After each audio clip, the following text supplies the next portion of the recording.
Assalamualaikum warahmatullahi wabarakatuh. Perkenalkan, nama saya Adelsa Ramadhani dengan NIM 41122110006. Saya dari AM6 Amalam. Di sini saya akan menjelaskan tentang penentuan proyeksi permodelan kelayakan bisnis pada mata pelajaran manajemen keuangan. Dalam mini project ini saya memilih 3 emiten sebagai objek untuk dianalisis, yaitu yang pertama ada PT Goto, Gojek Tokopedia, yang kedua ada PT Bumi Research Mineral Tbk atau BRMS, yang ketiga ada PT Bumi Research Tbk atau Bumi. Ketiga emiten tersebut dipilih untuk dilakukan analisis guna mengetahui kondisi keuangannya berdasarkan laporan keuangan 2023. Pemilihan perusahaan ini bertujuan untuk memberikan gambaran mengenai kinerja perusahaan dari sisi keuangan. Selanjutnya ada rasio likuiditas, yaitu Goto.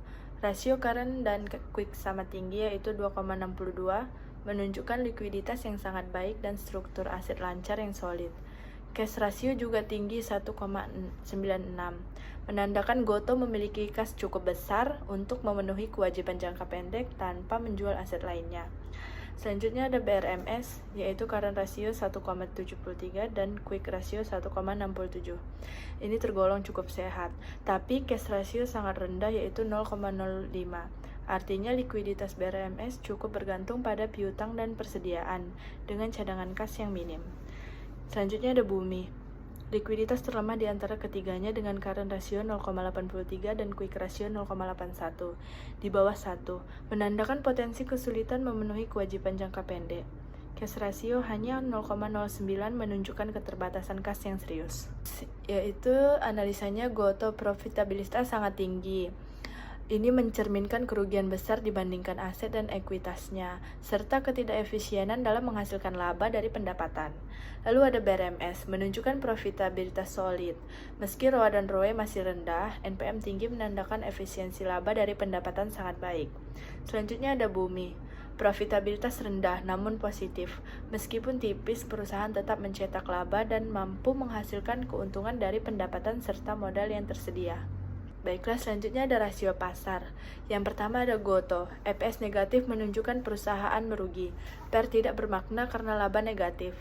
PBV sangat rendah mengindikasikan harga pasar saham lebih kecil dari nilai buku per saham.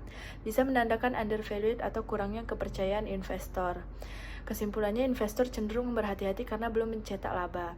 Selanjutnya ada BRMS. EPS sangat kecil namun tetap positif. PER sangat tinggi menunjukkan valuasi pasar terhadap laba yang sangat mahal. Bisa jadi karena ekspektasi pertumbuhan masa depan.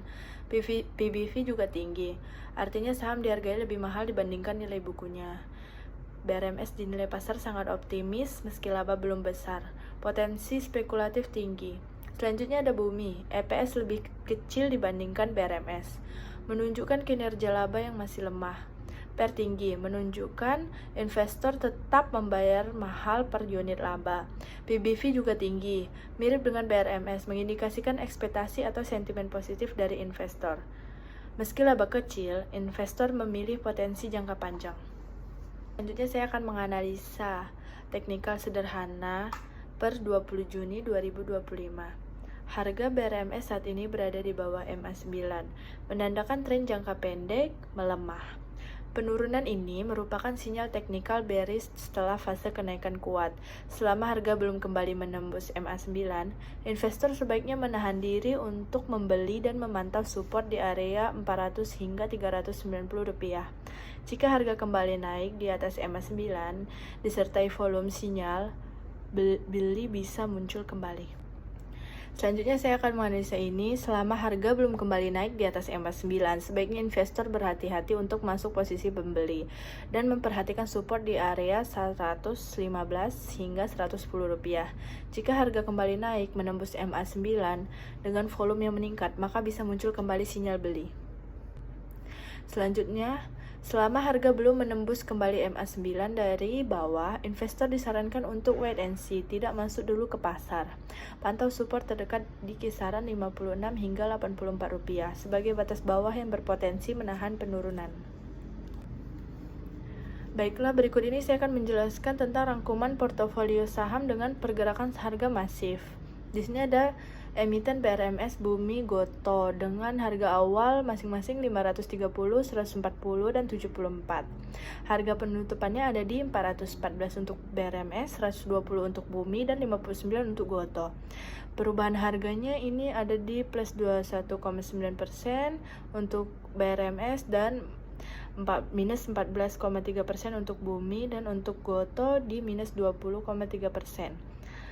Jadi keterangannya yaitu koreksi tajam setelah kenaikan drastis untuk BRMS, lalu untuk Bumi turun ringan setelah sempat naik, lalu untuk Gotoh turun konsisten, tren masih melemah.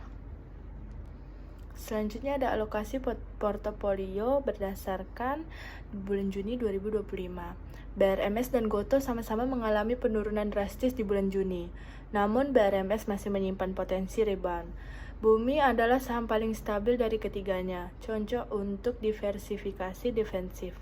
Alokasi seimbang antara agresif BRMS dan defensif Bumi dan spekulatif Gotoh memberikan portofolio yang sangat fleksibel. Selanjutnya ada kesimpulan, yaitu yang pertama, Gotoh memiliki likuiditas tinggi namun profitabilitasnya sangat buruk. BRMS menunjukkan kinerja terbaik secara profitabilitas dan efisiensi margin. Bumi stabil, tapi dengan profit yang sangat kecil. Saran, hindari Gotoh untuk saat ini hingga ada konfirmasi pembalikan tren. BRMS cocok bagi investor agresif yang siap memanfaatkan rebound teknikal. Bumi direkomendasikan bagi investor yang mencari kestabilan portofolio. Demikian presentasi saya. Apabila ada kekurangan dan kesalahan, mohon dimaafkan. Assalamualaikum warahmatullahi wabarakatuh.